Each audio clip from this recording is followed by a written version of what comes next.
chosen of a higher power. Men dominate the lands of Middle-earth.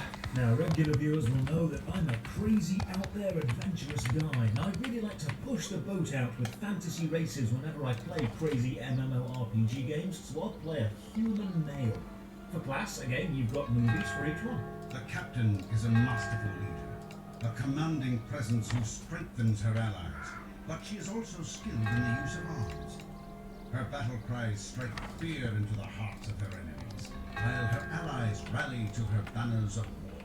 To continue my random zany character, I'll make this playthrough even more interesting, and I'll go for Man with Sword. Right, now to pick a name and we'll be off. You cannot have that name, as it appears to be gibberish. Wow, thanks Lord of the Rings Online. I'd like to point out that Celeborn in High Elvish is teleporno, but yeah, Josh Stripe-Hayes is done. Finally find a name that accepts, and oh hey look, there's an option to manage player-made plugins. I like that. I won't use it, but I'm a big fan of accessibility and customization, and to see they officially endorse and support you playing how you want to play, that's nice. Start the game and we are in a bandit camp. We've been captured, but don't worry, the Ranger Strider is there to help us break out. WASD to move, space to jump, and oh god, the movement feels floaty. There's like a slight acceleration and then slow down stop with every movement, like you're pushing a heavy cart through a big marshmallow. A and D also turn instead of strafe, which just won't do and should be illegal. So how easy is it to rebind keys? Oh, it's extremely easy. Awesome, good job. Strider fights some bandits and we get tutorial boxes explaining everything and then told to pick up the guard's equipment. Right click to interact, I open the inventory, see if the character sheet, right click to equip. It's standard stuff so far, but it's explaining it step by step with a narrative driven context reason to actually encourage the choice. This is nice. We fight Strider for some combat practice and right, there's no getting around it. This is clunky. It's janky. We'll see how it is as we play more. Run through this portal to the outside and now more reading. There's a lot of reading in Lord of the Rings Online. It very much follows the classic RPG school design of paragraphs of description and in-depth history, absolutely bloody everything. Kind of like Lord of the Rings, the book.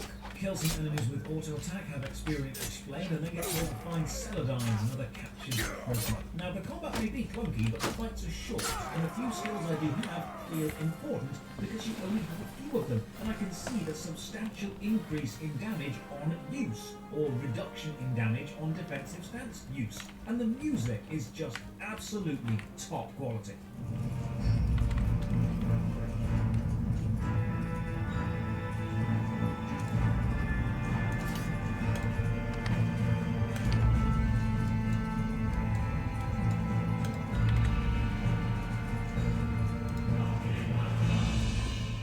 We're now halted to watch the drama, and this is something the game does at important story moments. Every now and again you'll be forced to stand still and watch in-game cutscenes. Lord of the Rings Online is a very narrative-driven game. Showing you the story is a major design choice. They even call these bits drama moments. We rescue Celadine from a cage and she immediately gets a flaming torch and hurls it onto the roof of the bandit camp, burning the place down. Oh, I like you. A woman of action. No messing, just fire. Rescue more prisoners, then get sent to see what Strider is up to. He's meant to be with the Ranger Amdir, so we round the corner and find Amdir fighting a Black Rider. And we can't help because the gate is locked, so we are forced to watch as Amdir is stabbed. And then the flames of the burning camp drive the Black Rider off. Strider asks for our help to get Amdir to safety, and we can finish the quest now or later. Now, finishing quests sometimes graphically changes the world, so you're warned to do everything you were doing before moving on, as you may lose some optional story threads. So we set off, and there's a cutscene. Wounded by a Black Rider, the Ranger Amdir escaped with his charges into the wild, making his way back to the village of Archett. There, Captain Brackenbrook, a retired sellsword, has allowed Strider and his companions to stay and take respite from their cares. Now we're in a new village. Let's just get our bearings. The minimap is fine. The world map, okay, we have a world map, but it's a little bit low resolution. It feels stretched, like trying to play an old Windows 98 game on a modern monitor, but it is serviceable. It'll do for now, but improvements could be made. There is even a tick box for quest guide, so more optional playstyles. Nice. So quests in the game show up as 3 possible icons, both on the minimap and above NPC heads, a golden ring for side quests, a flaming ring for the epic quest lines, and a ring with a quill through it for additional info you might find useful. And when you accept a quest, you can see the suggested level, in this case 1, and team size, in this case solo. And if you do accept a quest, your journal will record all the info about that quest, including a full history recap of who you spoke to and what they said. And this is a really, really good journal system. Now, it doesn't have everything, like locations you accepted the quest in, or where it wants you to go, or arrows pointing to stuff, but it does provide enough information for you to work that all out. Talk to some local people and get told you can edit your inventory layout. Oh, that's cool. You can switch around the available storage space in the different bags that you have. So we get given some armor, and the stats seem pretty grounded and understandable for now. Just a simple armor value. Hopefully this won't suffer from power creep too much. We have a chat with the local Captain Brackenbrook, responsible for defence of the village, about the bandit attack we were captured in. He tells us to talk to the locals to assess the reality of a bandit threat. So we do, and everyone actually feels fine, and they think we're overreacting. Now, I really like this because it has completely subverted my expectations. In most fantasy stories, you'd be immediately believed on account of being a familiar character, but here the locals think we're lying, that they demand proof. It immediately makes me feel insignificant in a good way. I know there's a threat, but I need proof beyond my own word, because until I prove myself, my word has no weight. So Strider tells me to go and speak to the skill trainers and see what they think. And oh, this is a small but lovely touch. The skill trainers aren't just stood around waiting for players to talk to them, like boring mechanics. They're actually training other NPCs like living beings. The brawler is punching, the ranger is shooting a bow. This feels like a training camp. So we show this combat dummy who is boss and gets a choice of new weapons, great axe, great sword, or warhammer. The DPS is the same on all of them, but the effects are different, so it's a case of setting up a playstyle and not just choosing the bigger number. Now, Andy is still suffering from a minor case of being very stabbed, so we need to go and find some medicine. And this means travelling to the wolf-infested forest, and when I leave the village and step into the countryside for the first time, I feel genuinely adventurous. Lord of the Rings Online is indeed old. It's got clunky combat, and some of the quests are a novella worth of reading. The graphics and textures aren't the highest quality, and some of the upgrade paths and systems are overly complicated, but the moment-to-moment feeling of exploring in this game is fantastic. The music is brilliant, composed by Chance Thomas. This game's score has been nominated for multiple awards. The entire soundtrack is, without a doubt, a sublime piece of video game art. Now, this dude, Calder, tells us if we're going to hunt for medicine, we should also kill the wolves at the local ruined folly. And if we're going that way anyway, check the top of the ruins for the source of the wolves, if we'd be so kind, please and thank you. And oh, the world map has Questuron shown as a coloured overlay, and you can manually change the colours. What a small but lovely touch. Now, fighting the wolves is again dividing. On one hand, the combat system feels janky, with attack distances not easy to see, auto-attack not the easiest to begin because there's a slight delay on every input, and the ability queue system sometimes not responding fast enough. But on the other hand, I do feel my choices are having substantial weight on the outcome of the battle. Killing enemies also gets you loot, and there's a little area loot icon so you don't miss anything. And this loot lasts in your area box for about 1 hour, so you can just zone out and enjoy the music and kill stuff, and then pick everything up when you remember to do that. Is there fall damage? Oh, interesting. No damage, but injury. A debuff making you move slower for a while. That's a nice way of doing it. Got all the medicine, killed all the wolves, so I go and check the top of the folly as Calder asked me to, and an assassin jumps out saying Calder sent them and we need to die. What the hell, dude?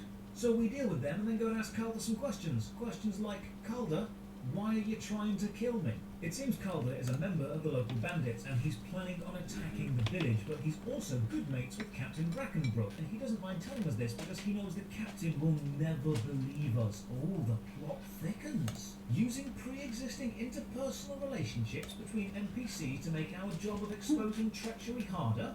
That's quite nice writing. So we question a captured Black Wolf bandit, and he confirms that, yeah, Calder is involved, but this is still not enough to group, so we are sent to check on the farms to the south and see if they know anything about the secret bandit attack plan. Now obviously I want to save the village, but more importantly, you can see the quest rewards as you accept the quest, and this quest gives me a cape. And in any MMO, once you get a cape and some shoulder armour, you know you have made it. On my long run to the southern farm, and believe me, there is a lot of travelling in this game, I try to use the global chat to say hi, but it's level locked to prevent bots. But you know what's not level locked?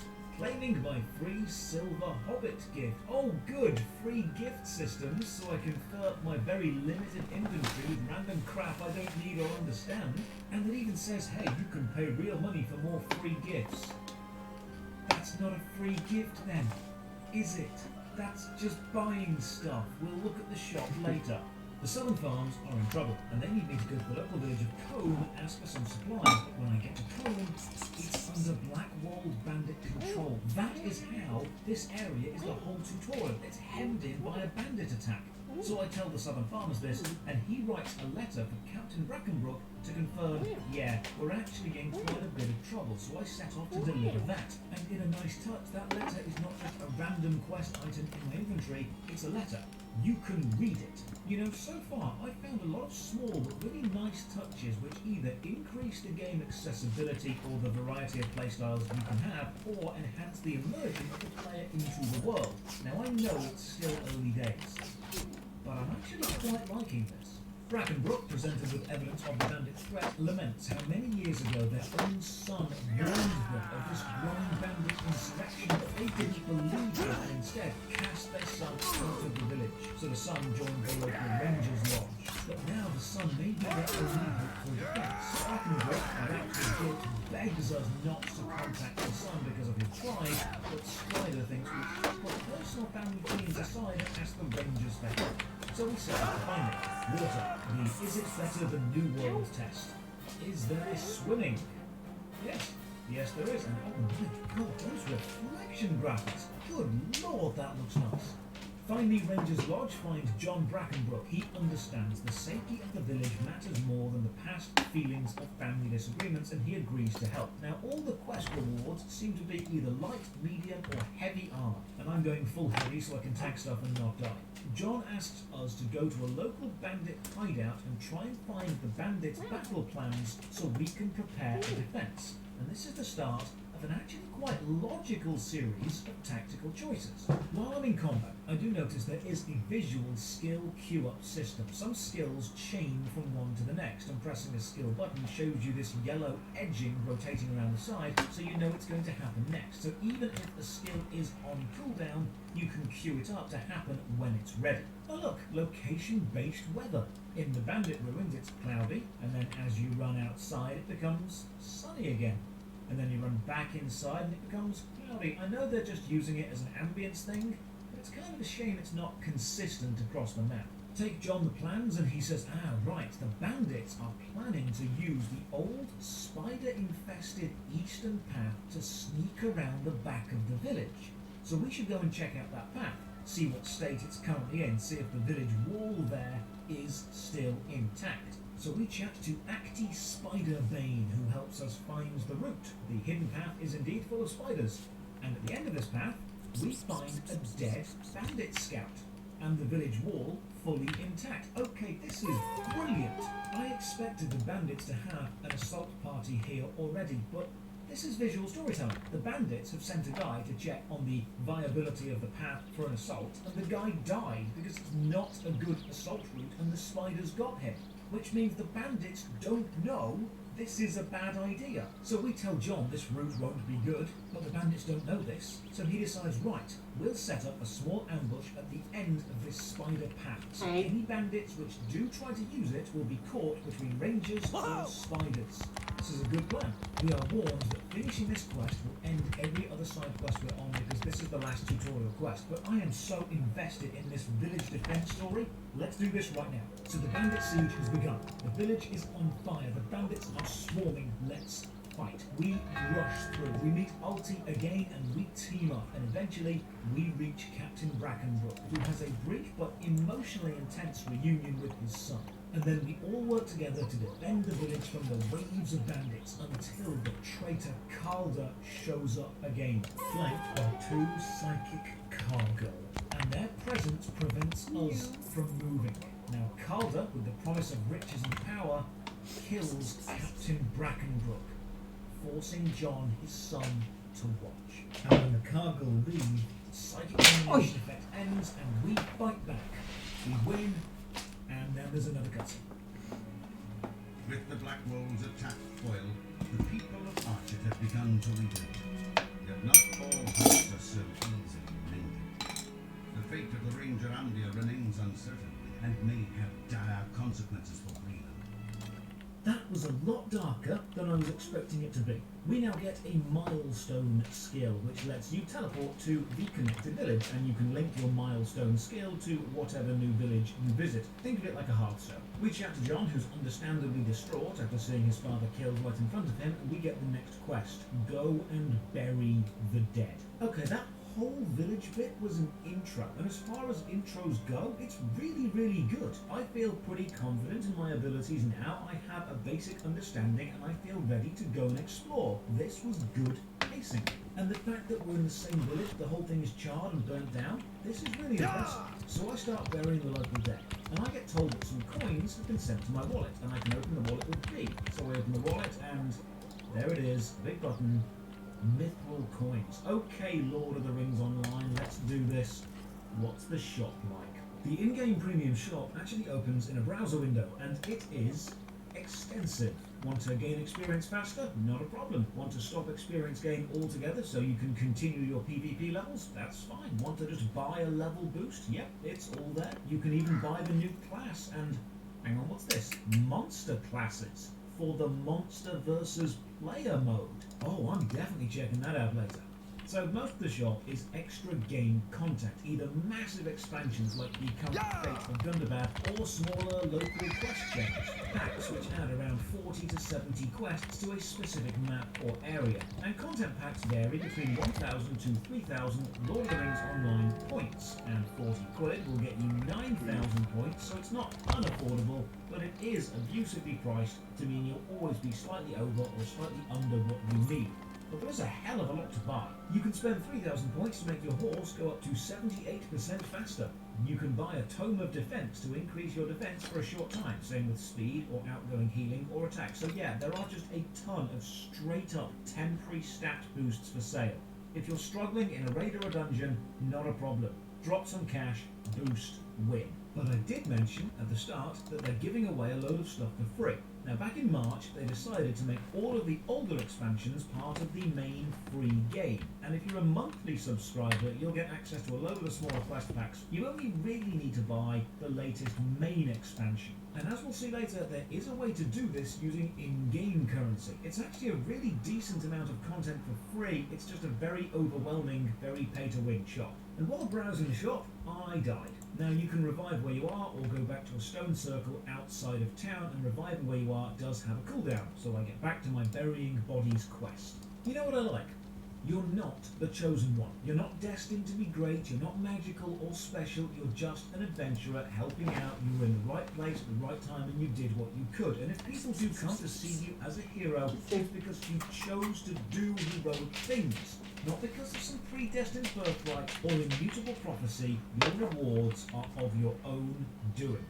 I also like how when you teleport back to your milestone town, your avatar studies a map with a magnifying glass. Because I relate to it so hard. You're basically saying, I have no idea where I am, let's go home. Back in town, a wandering stranger has been looking for the hero of Archet, and that's likely us because of our actions during the defense of the village. So we are sent to the village of Combe and told to go to the Combe and Wattle Inn. And now the first experience of lag. The player base has warned me Lord of the Rings Online can get very laggy, and up until now I've been fine. But God, going through this village gate, I get attacked by something, I can't see anything, and a wolf lags in, dies, and I rubber band around for about 3 minutes. If this is what the player base knows is standard, no wonder they are struggling to hold players. Issue navigating in towns. The world map is low resolution and can be zoomed in or out with left or right click, but never to any real usable degree of detail. You need like a mouse wheel scroll. It's a more general location, and the mini-map can't be changed at all.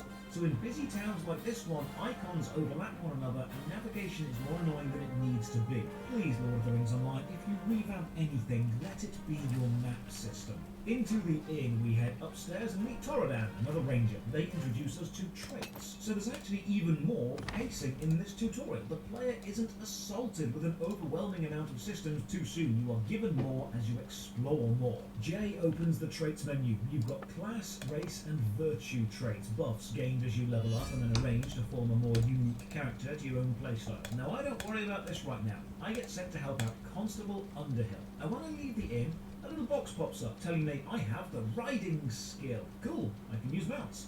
Where is the riding skill? Can't seem to find it on the skills menu.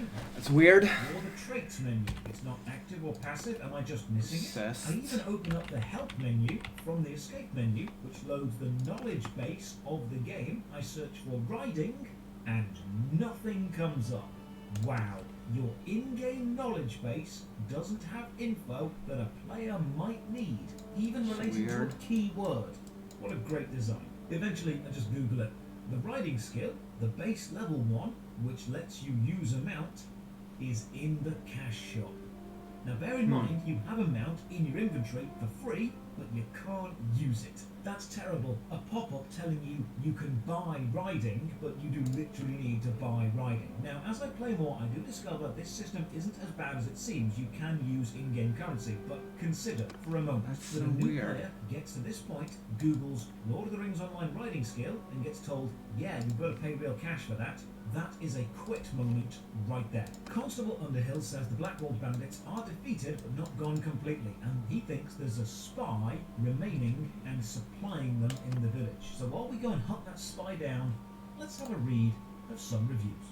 It's really good. When I first picked up this game about a month ago, I didn't expect to like it half as much as I did. I just wanted to dip my toes into an MMO I hadn't tried before, but what I ended up with was a world where I wanted to linger. I admit, I don't know how well the atmosphere would translate over for someone less familiar with Professor Tolkien's work, but I think the moments that make me stop and just want to linger in the scenery don't require that much connection to the lore. The gameplay turned out to be neatly adjustable to various playstyles. I picked Hunter as my first class and wasn't disappointed with all the fast travel options it offered and the DPS, but I think at this point I've read people calling a good half of all the classes their favourite for solo play, which I think says a lot.